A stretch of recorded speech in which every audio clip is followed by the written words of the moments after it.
एक आदमी का पूरा परिवार गुरु आश्रम जाकर गुरु की महान सेवा किया करता था। उस परिवार में एक लड़का जो कि दोनों पैरों से अपाहिज था, वह भी वहां बैठे बैठे बहुत सेवा किया करता था। सेवा करते करते बरसों बीत गए। उसका परिवार यह सोचता कि हम सब गुरु आश्रम जाकर इतनी महान सेवा रोज किया करते हैं, फिर हमारे परिवार में यह बच्चा ऐसे क्यों हुआ, इसका क्या दोष था।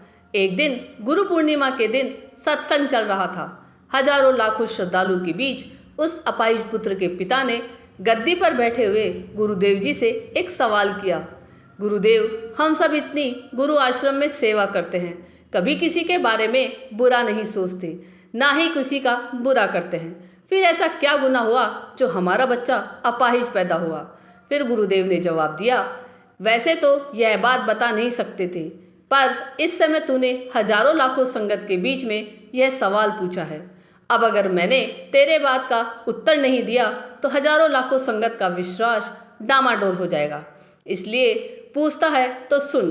यह जो बच्चा है जो दोनों टांगों से बेकार है, पिछले जन्म यह एक किसान का बेटा था। रोज खेत में अपने पिता को दोपहर में भोजन का टिफिन देने खेत पे जाया करता था। एक दिन इसकी माँ ने इसे दोपहर में 11 बजे खाना लगा कर दिया और कहा, बेटा खाना खाकर पापा को टिफिन देकर आ। इसकी माँ ने खाना परोसकर थाली में रखा कि इतने में इसके किसी दोस्त ने आवाज़ लगाई। यह खाना वहीं छोड़ अपने दोस्त से बात करने बाहर चला गया। इतने में एक कुत्ता घर में घुस आया और उसने थाली में मुंह डाला और रोटी खाने लगा। लड़का जैसे ही घर में वापस आया और कुत्ते को थाली में मुंह डालता हुआ देखकर पास ही में एक लोहे का बड़ा सा डंडा पड़ा हुआ था। इसने यह भी नहीं सोचा कि खाना तो झूठा हो चुका है। बिना सोचे समझे उस कुत्ते की दोनों टांगों पर इतनी जोर से लोहे का डंडा मारा, वह कुत्ता अपनी जिंदगी जब तक जिंदा रहा दोनों पैरों से बेकार होकर घसीटते घसीटते जिंदगी जिया और तड़प तड़प कर मर गया।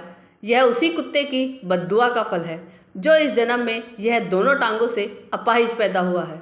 पुत्र, इस संसार में इंसान को अपने अपने कर्मों का फल भुगतना ही पड़ता है। इस जन्म में अगर किसी की टांग तोड़ी है तो स्वाभाविक है कि अगले जन्म में अपनी टांग टूटना है। इसलिए जो भी कर्म करो सोच समझ कर करो और अच्छे कर्म करो। कभी किसी का दिल ना दुखाओ, हमेशा सत्कर्म करो। आपको ये कहानी कैसी लगी यह कमेंट करके ज़रूर बताइएगा। चैनल पे नए हो तो सब्सक्राइब जरूर कीजिएगा और वीडियो को लाइक और शेयर कीजिएगा। जय जय श्री राधे।